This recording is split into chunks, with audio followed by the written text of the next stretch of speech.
Hello दोस्तों। आपका बंधु क्लासेस में एक बार फिर से स्वागत है। आज हम दोस्तों घटनासार वार्षिक वार्षिकी का जो महत्वपूर्ण पॉइंटर है उसका विश्लेषण कर रहे हैं। तो जो आपके एग्जाम आने वाले एग्जाम यूपी पीसीएस 2023 के लिए अति महत्वपूर्ण होते हैं। तो आइए आज उसके आगे का पार्ट हम लोग देखते हैं। अगर हाँ हम लोग दोस्तों इसके पहले पार्ट को आपने नहीं देखा है तो आप हमारे बंधु क्लासेस में जाकर घटनासार का पहला पार्ट देख सकते हैं, जो आपके एग्जाम के पॉइंट ऑफ व्यू से अति महत्वपूर्ण होते हैं दोस्तों। तो आइए आज इस इसका दूसरा भाग देखते हैं। तो पहला पॉइंट है, मार्च 2023 में भारत का कौन सा राज्य 100% विद्युतीकरण रेलवे नेटवर्क वाला भारत का पहला राज्य बन गया है? तो आपका उत्तर है हरियाणा। यानी दोस्तों हरियाणा जो है भारत का जो विद्युतीकरण हुआ है, 100% विद्युतीकरण करने वाला भारत का पहला राज्य बन गया है। तो ये कौन हो जाएगा? हरियाणा हो जाएगा दोस्तों। दूसरा पॉइंट कहता है, भारत सरकार ने किस वर्ष तक देश के 1000 शहरों को 3 स्टार कचरा यानी 3 स्टार कचरा मुक्त शहर बनाने का लक्ष्य निर्धारित किया है? तो आपका उत्तर होगा वर्ष 2024 तक का। यानी वर्ष 2024 तक का भारत सरकार ने 1000 शहरों को 3 स्टार कचरा मुक्त बनाने का लक्ष्य रखा है।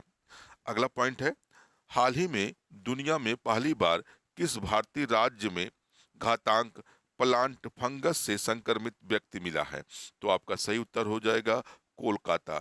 यानी कोलकाता शहर में दुनिया का पहली बार भारतीय राज्य है जो जहां प्लांट फंगस से संक्रमित व्यक्ति पाया गया है। अगला पॉइंट है, 16 मार्च 2023 को राष्ट्रीय डेयरी अनुसंधान संस्थान करनाल ने किस नाम से भारत की पहली गिर नस्ल की क्लोन मादा बच्चे का जन्म दिया है? तो उसका नाम गंगा है। हाल ही में सेना प्रमुख जनरल मनोज पांडे के ने किस रेजिमेंट में को राष्ट्रपति के मानक निशान प्रदान किया है?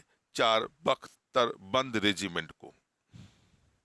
अगला पॉइंट है, वह राज्य जिसने वर्ष 2025 तक देश का पहला हरित हरित राज्य बनने का लक्ष्य निर्धारित किया है?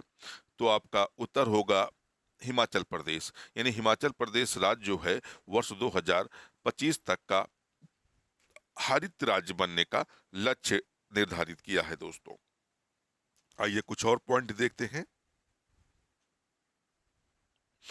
वह राज्य जिसने 30 दिसंबर 2022 को वृक्ष संपदा योजना शुरू की, छत्तीसगढ़। यानी वृक्ष संपदा योजना किस राज्य ने शुरू की? तो छत्तीसगढ़ द्वारा इस योजना को शुरू किया गया था। जनवरी 2023 में एनटीपीसी ने कहां पर भारत की पहली हरित हाइड्रोजन मिश्रित परियोजना शुरू की है?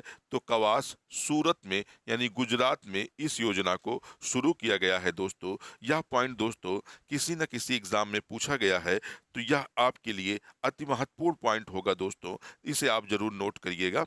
हाल ही में चुनाव आयोग द्वारा कर्नाटक में ट्रांसजेंडर समुदाय को मतदान के लिए प्रेरित करने हेतु किसे एक पोल आइकान के रूप में चुना है? तो मुंजामा जो गवती को इसे आइकान के रूप में चुना गया है दोस्तों। मार्च 2023 में जारी क्यूएस वर्ल्ड यूनिवर्सिटी रैंकिंग 2023 के शीर्ष 50 इंजीनियरिंग संस्थानों में शामिल भारत के 2 आईआईटी थे। यानी आईआईटी बॉम्बे, यानी जो 50 शीर्ष संस्थान थे, क्यूएस की एक रैंकिंग जारी हुई जिसमें भारत के 2 संस्थान शामिल हुए। पहला आईआईटी बॉम्बे जिसे 47वां स्थान मिला, आईआईटी दिल्ली जिसे 48वां स्थान मिला। यानी टॉप 50 में भारत के 2 आईआईटी शामिल थे, आईआईटी बॉम्बे, आईआईटी दिल्ली। यानी इनकी रैंकिंग 47वीं और 48वीं थी। आइए कुछ और महत्वपूर्ण फैक्ट देख लेते हैं। मार्च 2023 में गृह मंत्री अमित शाह ने नई दिल्ली में किस पोर्टल को लॉन्च किया? वैदिक विरासत पोर्टल। यानी अमित शाह द्वारा गृह मंत्री अमित शाह द्वारा नई दिल्ली में वैदिक विरासत पोर्टल लॉन्च किया गया था। हाल ही में किस राज्य में ऑनलाइन जुए के विरुद्ध विधेयक पारित किया है? ये भी दोस्तों आपके लिए एक महत्वपूर्ण पॉइंट होगा। तमिलनाडु, यानी आजकल जो ऑनलाइन सट्टा जैसे ड्रीम 11 हो गई है, माई सर्किल 11 हो गई है, कई सारे ऑनलाइन जुए खिलाए जा रहे हैं। इसको विरुद्ध लेकर तमिलनाडु सरकार ने एक विधेयक पारित किया है और इस विधेयक में क्या किया गया है, इन सारे जुओं को प्रतिबंधित करने की बात की गई है। हाल ही में केंद्रीय मंत्री अमित शाह ने आकाशवाणी के जगदलपुर स्टेशन से किस बोली में साप्ताहिक समाचार बुलेटिन प्रारंभ किया है? तो हल्बी बोली में। ये पहली बार हुआ है दोस्तों कि अमित शाह ने इस बोली में एक एक आकाशवाणी स्टेशन से साप्ताहिक बुलेटिन का शुरुआत की है। मार्च 2023 में किसे राष्ट्रीय कानूनी सेवा प्राधिकरण का कार्यकारी अध्यक्ष नियुक्त किया गया है? तो DY चंद्रचूड़, जो वर्तमान में भारत के मुख्य न्यायाधीश हैं। आइए कुछ और फैक्ट देखते हैं। हाल ही में किस राज्य द्वारा Gandhamardan hill range biodiversity heritage site घोषित किया गया है?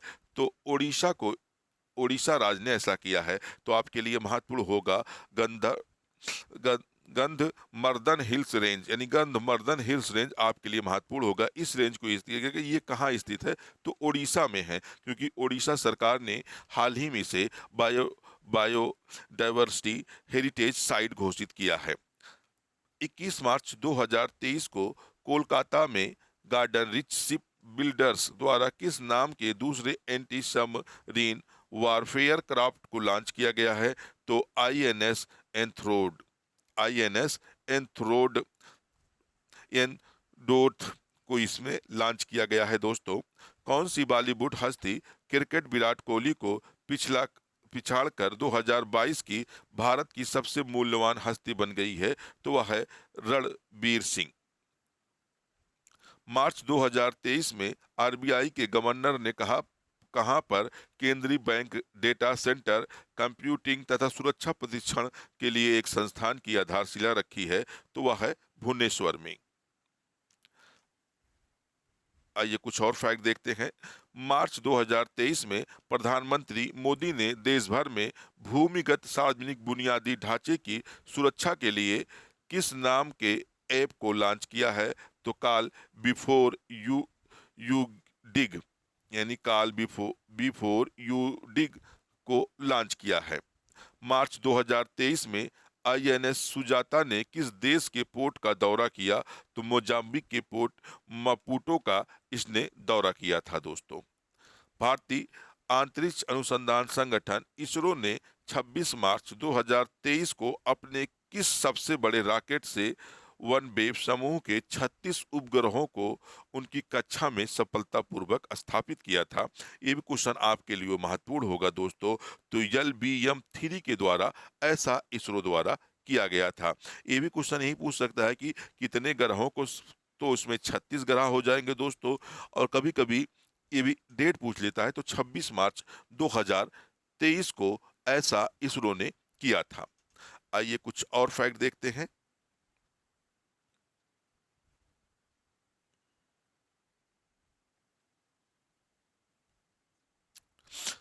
हाल ही में राष्ट्रीय हरित न्यायाधिकरण NGT ने राजस्थान राज्य प्रदूषण नियंत्रण बोर्ड को किस नदी के प्रदूषण को दूर करने में विफल रहने पर भीलवाड़ा नगर पालिका परिषद से पर्यावरणीय मुआवजा वसूलने का निर्देश दिया है? तो कोठोरी एक नदी है, इसके पर्यावरण को दूर करने में राजस्थान असफल रही थी। वह भारतीय रक्षा फर्म जिसे हाल ही में अल्बर्ट्रास एम्फीबियस एयरक्राफ्ट के निर्माण के लिए एम्बीबियस एरोस्पेस इंडस्ट्री के साथ साझेदारी की है, तो हांकिंग डिफेंस सर्विसेज के साथ इन्होंने साझेदारी की है। आइए कुछ और फैक्ट देखते हैं। भारतीय अंतरिक्ष अनुसंधान संगठन इसरो ने कब तक चंद्रयान 3 और पहले सौर मिशन आदित्य L1 को लॉन्च करने की घोषणा की है? तो 2023 के मध्य ऐसी अनाउंसमेंट की गई है इसरो के द्वारा। हाल ही में सुप्रीम कोर्ट ने हिंडनबर्ग रिपोर्ट की जांच के लिए 5 सदस्यीय विशेषज्ञ समिति का गठन किया, जिसकी अध्यक्षता सौंपी गई है। तो सुप्रीम कोर्ट के पूर्व न्यायाधीश अभय मनोहर सप्रे को इसकी अध्यक्षता सौंपी गई है। यह भी दोस्तों आपके लिए एक महत्वपूर्ण क्वेश्चन होगा।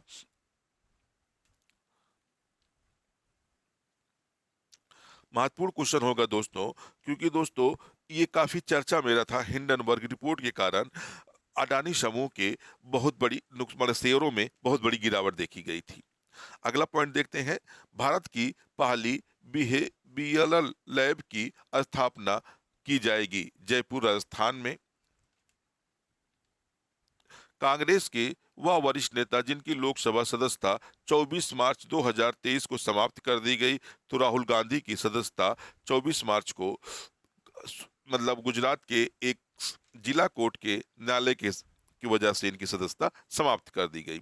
हाल ही में केंद्रीय मंत्री जितेंद्र सिंह ने कहां पर एशिया के सबसे बड़े 4 metre international liquid mirror telescope का उद्घाटन किया था, तो यह उत्तर हो जाएगा उत्तराखंड। ये भी दोस्तों आपके लिए महत्वपूर्ण रहेगा। तो अगला पॉइंट देखते हैं। यह पहला तरल दर्पण टेलीस्कोप है जिसे विशेष रूप से खगोलीय प्रेक्षणों के लिए डिजाइन किया गया है। आइए अगला क्वेश्चन कुछ देखते हैं दोस्तों।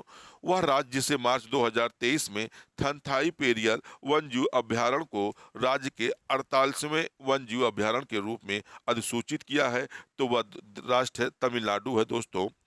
यह तमिलनाडु के इरोड जिले के अंथियूर और गोबी चेट्टीपालयम तालुका के वन क्षेत्रों में 80,567 हेक्टेयर तक फैला है। भारत के किस राज्य में स्थित चंद्रपुर जिला वर्ष 2022 में दुनिया के तीसरे सबसे गर्म स्थल के रूप में दर्ज हुआ, तो महाराष्ट्र। यानी आपसे जिला भी पूछ सकता है दोस्तों, तो महाराष्ट्र का कौन सा जिला है, तो चंद्रपुर जिला है, जो 2022 का दुनिया में सबसे गर्म स्थल घोषित किया गया था।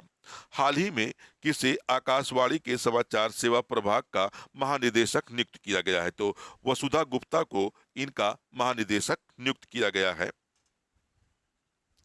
उत्तर भारत की सबसे बड़ी 2000 फ्लोटिंग सौर ऊर्जा परियोजना का उद्घाटन 23 जनवरी 2023 को कहाँ किया गया, तो चंडीगढ़ किया गया। यह उत्तर भारत की सबसे बड़ी फ्लोटिंग सौर ऊर्जा परियोजना है।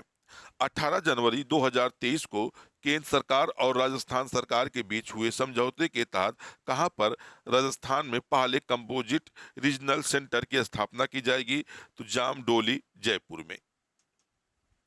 वह देश जिसे मार्च 2023 में औपचारिक रूप से मैकमोहन रेखा को भारत के अरुणाचल प्रदेश और चीन के बीच अंतर्राष्ट्रीय सीमा के रूप में मान्यता दी है, तो वह देश अमेरिका होगा दोस्तों। यह भी दोस्तों आपके लिए अति महत्वपूर्ण प्रश्न होगा, क्योंकि मैकमोहन रेखा आपसे सीधा पूछ सकता है मैकमोहन रेखा किन देशों के मध्य की रेखा है, तो आपका उत्तर होगा भारत और चीन। अभी हाल ही में किस देश ने इसे मान्यता दी है, तो अमेरिका ने इसे हाल ही में अंतरराष्ट्रीय सीमा रेखा की मान्यता दे दी है।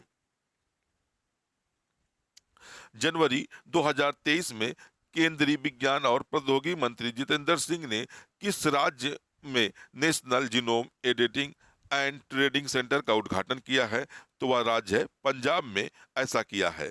ऑस्कर 2023 विजेता फिल्म एलिफेंटा बिहस्पर्स को किस टाइगर रिजर्व के अंदर स्थित थेप्पा काड़ू हाथी शिविर में फिल्माया गया था, तो मुदुमलई टाइगर रिजर्व में दोस्तों। यह भी आपके लिए एक महत्वपूर्ण प्रश्न होगा, क्योंकि हाल ही में इस शॉर्ट फिल्म का ऑस्कर पुरस्कार दिया गया था। भारतीय रेलवे ने किस वर्ष तक शून्य कार्बन उत्सर्जन का लक्ष्य निर्धारित किया है, तो यह लक्ष्य 2030 तक का भारतीय रेलवे द्वारा रखा गया है। तो आपको दोस्तों यह वीडियो कैसा लगा, आप हमें कमेंट बॉक्स में बताइए। आप हमारे चैनल को सब्सक्राइब करिए, शेयर करिए दोस्तों, और लाइक करना बिल्कुल ना भूलें। फिर मिलते हैं कुछ और नए पॉइंटों के साथ। जब तक के लिए धन्यवाद दोस्तों।